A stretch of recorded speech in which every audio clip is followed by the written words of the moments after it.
আমরা তাদের সাথে এখন আশঙ্কাযুক্ত।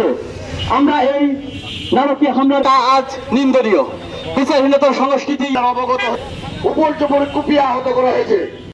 আজকে সমাজের বিভিন্ন ক্ষেত্রে শুধু অনিয়ম দুর্নীতি যে জ্বালা বেঁধেছে তারই প্রতিফলন আমরা সমাজে দেখতে পাচ্ছি। এই এখানকার যে দুর্নীতিবাজ দেখছেন সে আমাদের প্রিয় সাংবাদিক নেতা সময় টেলিভিশনের সাংবাদিক সোহেল আলীকে অবমুক্ত করে তার মোবাইল ক্যামেরা কেড়ে নিয়ে মোবাইলের সিম কার্ড ক্যামেরার সিম কার্ড সবকিছু ভাঙচুর করে দিয়েছে। এই যে ধৃষ্টতা দেখিয়েছে, তাছাড়া বিদ্যুতের যে এখানে সংকট নেই তারপরও তিনি কৃত্রিম সংকট সৃষ্টি করে জনদুর্ভোগের সৃষ্টি করে থাকেন। এই দুটো ঘটনার প্রতিবাদে আজকের এই মানববন্ধন। আপনারা আপনাদের সুচিন্তিত মতামত এই মানববন্ধনে প্রত্যাহার করবেন। পাশাপাশি এই দুটা ঘটনারই তীব্র নিন্দার প্রতিবাদ আমরা এখান থেকে জানাবো। আমাদের দাবি থাকবে এর এক দাবি তাকে অপসারণ, আরেকটা দাবি থাকবে সন্ত্রাসীরা যারা হামলা করেছে তাদেরকে গ্রেফতার করতে হবে। গ্রেফতার না করলে আমরা এরপরে আরো কঠোর আন্দোলন দেবো সন্ত্রাসী সন্ত্রাসীকে যদি গ্রেফতার করা হয়। ধন্যবাদ সবাইকে। বন্ধুগণ, আমরা সাংবাদিক, আমরা জাতির বিবেক, আমরা সমাজের দর্পণ, আমরা এই দেশের মানুষের, এই সরকারের বিভিন্ন প্রতিষ্ঠানের আমরা দুর্নীতি, আমরা উন্নয়ন, আমরা ভালো মন্দ সবকিছু আমরা তুলে ধরে থাকি। সেই আমরা সাংবাদিকরা আজ কেন পথে নেমেছি। আমাদের দুটি প্রতিষ্ঠান আজ আমরা এই অনুষ্ঠান করছি। তার ভিতরে রয়েছে ঝিনাইদহ জেলা উদীচীর নেতৃবৃন্দ এবং আমাদের Jhenaidah press club, Jhenaidah television ফোরামের সাংবাদিক বৃন্দ, এখানে আছে আরো বিভিন্ন সাংস্কৃতিক বন্ধুগণ।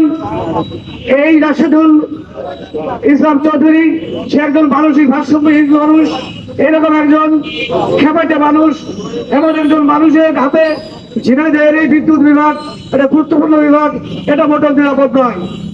আমরা এই খেপাটে এই বর্তমানে সব থেকে যে ভয়ঙ্কর রাজেলস হাইপার যে সাপ, সেই সাপের থেকে ভয়ঙ্কর আছে এই রাশেদুল ইসলাম চৌধুরী। আমাদের ঝিনাইদহের বিশিষ্ট সাংবাদিক সময়ের লোটাস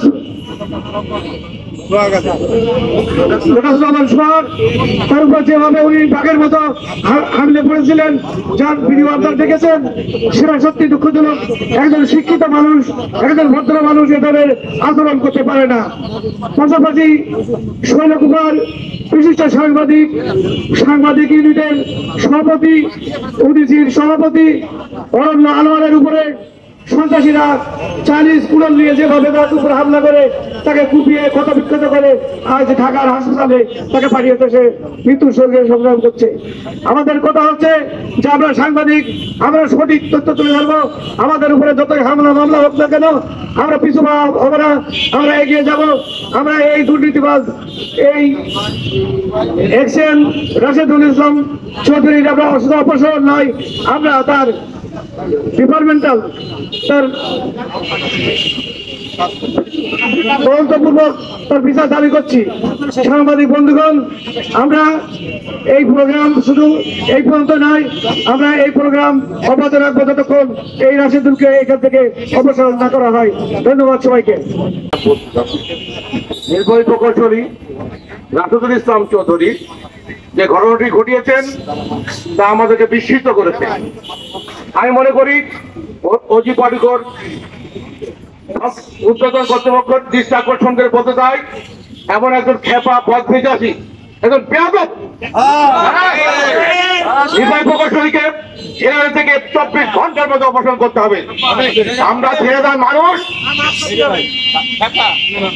ঝিনাইদহের মানুষ চুরি পরে বসে নেই। উনি গত বৃহস্পতিবার রাতে মিরাজ-জামান রাত একটি ঘটনায় তার কাছে বক্তব্য দিয়েছিল।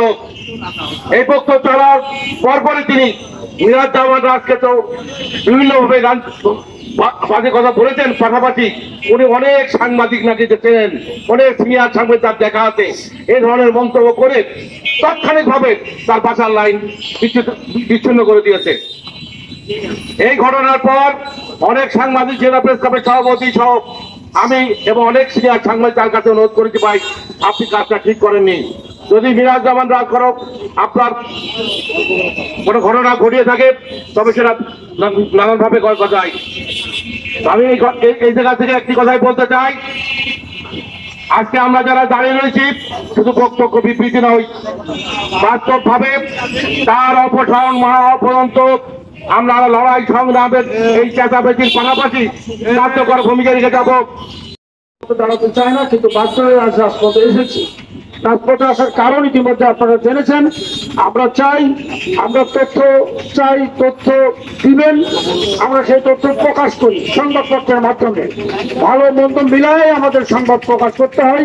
যদি অনিয়ম থাকে অনিয়মের সংবাদ হয়, ভালো কাজ করলেও সেগুলো লেখা আমরা চেষ্টা করি, আমরা লিখে থাকি। সেখানে একজন তথ্য আনতে গেলেই তাকে ক্যামেরা কেড়ে নিতে হবে, তার মেমোরি কার্ড ছেড়ে ফেলে দিতে হবে, দাঁত দিয়ে কামড়িয়ে ভেঙে দিতে হবে। এই অধ্যত্ত আচরণ একজন নির্বাহী প্রকৌশলীর কাছ থেকে আমরা কখনোই প্রত্যাশা করি না। আমরা মনে করি যে উনি আসলে নির্বাহী প্রকৌশলী হওয়ার যোগ্য কিনা সেটাও আমাদের দেখার বিষয় রয়েছে।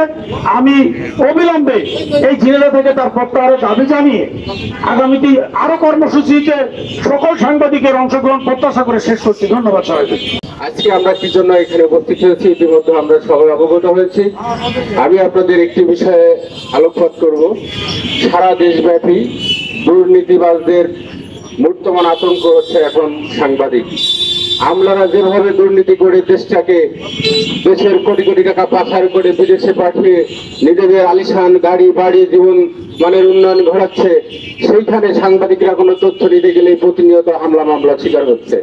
ইতিমধ্যে আপনারা দেখেছেন আমাদের শৈলকুপার অরণ্য আনোয়ার সিনিয়র সাংবাদিক, সে শৈলকুপাতে হামলা শিকার হয়ে এখন মৃত্যুর সাথে পাঞ্জা লড়ছে।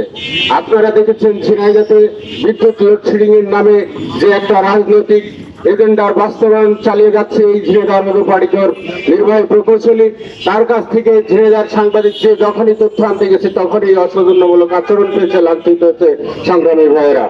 তো আমরা যারা মফস্বল সাংবাদিকতা করি আপনাদের প্রতি আমি একটি বিনীত অনুরোধ করব, আপনারা এই যে সাংবাদিকরা দুর্নীতিবাজদের যে এখন বর্তমান আতঙ্ক, সেই জায়গা থেকে আপনারা পেশাগত দায়িত্ব পালনের সময় নিজেদেরকে সাবধান এবং অনেক নিরাপত্তার বিষয়টা মাথায় নিয়ে কিন্তু সাংবাদিকতা করতে যাবেন।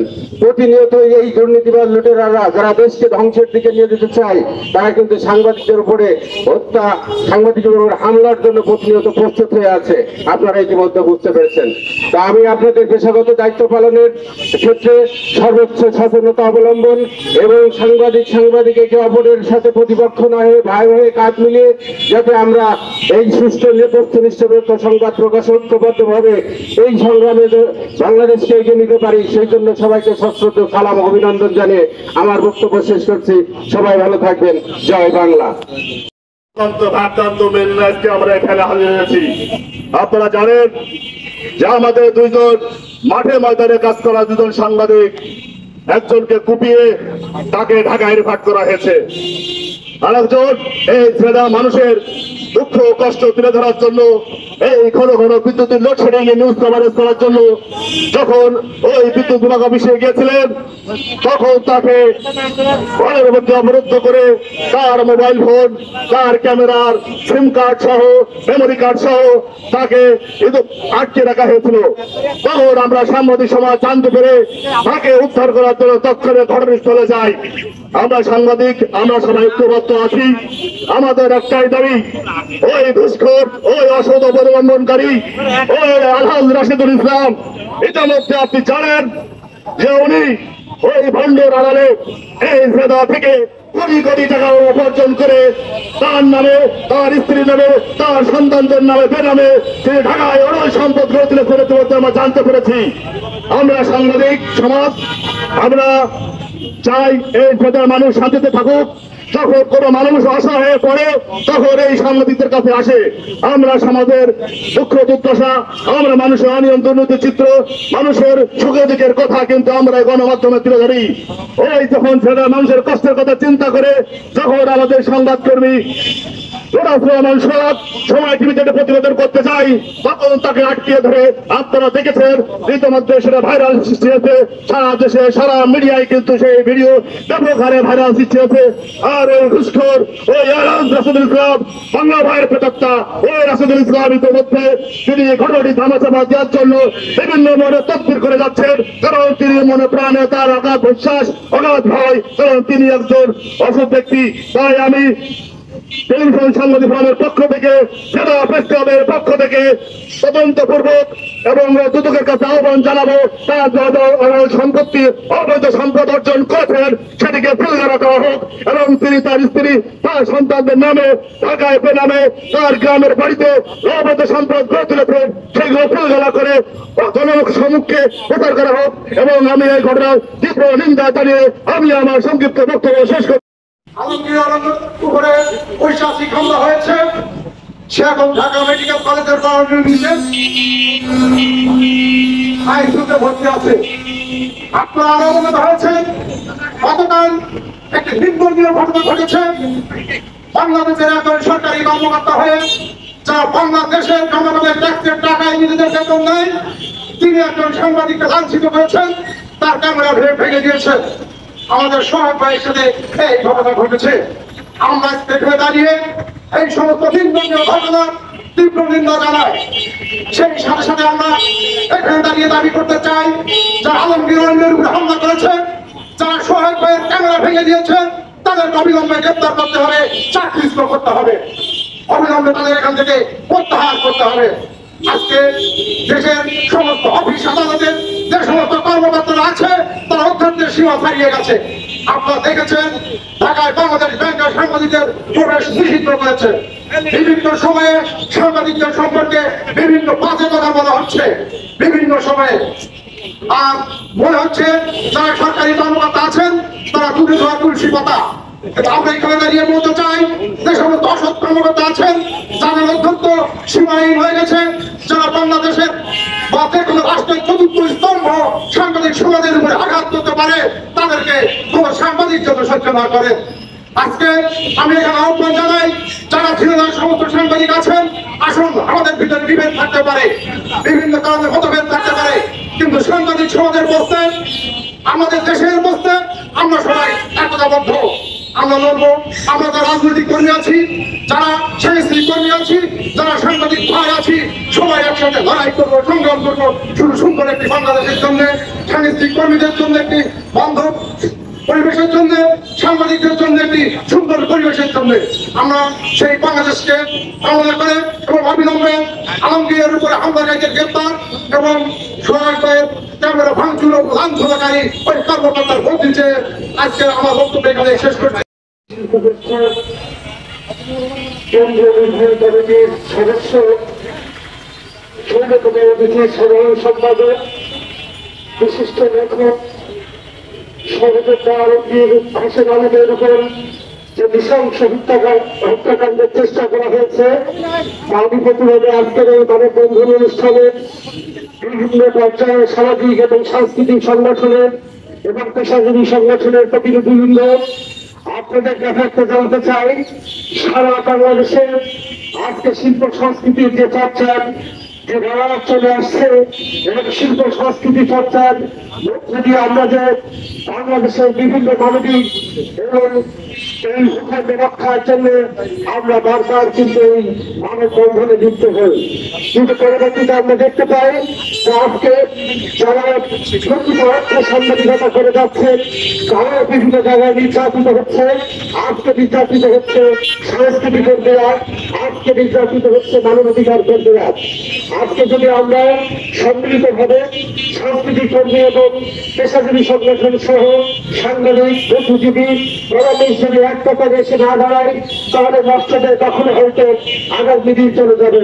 আজকে আলমগীর হোসেন আলমের যে নৃশংস যে হামলা তার উপরে সেটা আপনারা হয়তো লক্ষ্য করেছেন যে এটা হচ্ছে কোন যুগের পরিচিত একটি হামলা হতে পারে। যে আলমগীর অরণ্য আজকে আমাদের সৈনিকতার যে জনতা, এই জনপদে বেড়ে ওঠে, সেই জনপদে মানবিক যত কর্মকাণ্ড আছে মানে যদি কোনো লোকের একটা রক্তের প্রয়োজন হয় তখন সাংস্কৃতিক কর্ম এবং সামাজিক কর্মীদের উপরে আপনারা এসে দাঁড়ান। আজকে আপনাদের কাছে আহ্বান জানাবো, আজকের এই সভার যারা আয়োজন করেছে, বিশেষ করে বাংলাদেশ প্রগতি শিল্প বিশ্লেষণ জেলা সংসদ এবং ঝিনাইদহ এই আয়োজনকে স্বাগত জানিয়ে এবং অবিলম্বে অরণ্যের উপর হামলাকারীদের দৃষ্টান্তমূলক শাস্তি এবং অবিলম্বে গ্রেফতারের দাবি রেখে আমি আমার কথা শেষ করছি। ধন্যবাদ সবাইকে। আমি সংক্ষিপ্তভাবে দুটো বিষয় তুলে ধরতে চাই। আজকের এই হামলা প্রমাণ করে রাশেদুল ইসলাম গণমাধ্যমকে ভয় পাচ্ছে। তার মানে সে অনিয়ম এবং দুর্নীতিবাজ একজন কর্মকর্তা। তা নাহলে গণমাধ্যমকে এত ভয় কেন? তার গণমাধ্যমকে ফেস করতে এত ভয় পাচ্ছে কেন? এ থেকে প্রমাণিত হয় রাশেদুল ইসলাম একজন দুর্নীতিবাজ কর্মকর্তা। আরেকটি বিষয় প্রমাণিত হয়, দুর্নীতিবাজরা অনেক ক্ষমতাধর হয়। তাদের ক্ষমতার উৎস কোথায়? তারা গণমাধ্যমের উপর আক্রমণ করতে দ্বিধা করছে না। এতই ক্ষমতাধর দুর্নীতিবাজরা যে তারা সময় টিভির মতো প্রতিনিধির উপরেও কিন্তু হামলা করছে। তারা জানে এই হামলা করে, লাঞ্ছিত করে, ক্যামেরা ভাঙচুর করে তাদের কিছুই হবে না, তারা একদিন ঠিকই পার পেয়ে যাবে। এই যে একটি বডি ল্যাঙ্গুয়েজ সরকারি কর্মকর্তাদের মধ্যে, এটি আজকে আমাদের সর্বগ্রাসী, সারা দেশকে কুড়ে কুড়ে খাচ্ছে। আসুন সাংবাদিক ভাইরা, আমরা আপনারা সাংস্কৃতিক কর্মীরা জনগণ মিলে আসুন আমরা শক্ত হাতে ঐক্যবদ্ধভাবে এই সমস্ত দুর্নীতিবাজদের প্রতিহত করি। এই লোটাস রহমান সোহাগের হামলার বিচার না হওয়া পর্যন্ত সাংবাদিক ভাইরা যতদিন রাজপথে থাকবে, আমরা সাংস্কৃতিক কর্মীরা একত্র হয়ে আপনাদের পাশে থাকবো ইনশাআল্লাহ। আমরা দুর্নীতিবাজ কর্মকর্তার বিচার এবং বরখাস্ত চেয়ে আমি আমার বক্তব্য শেষ করি।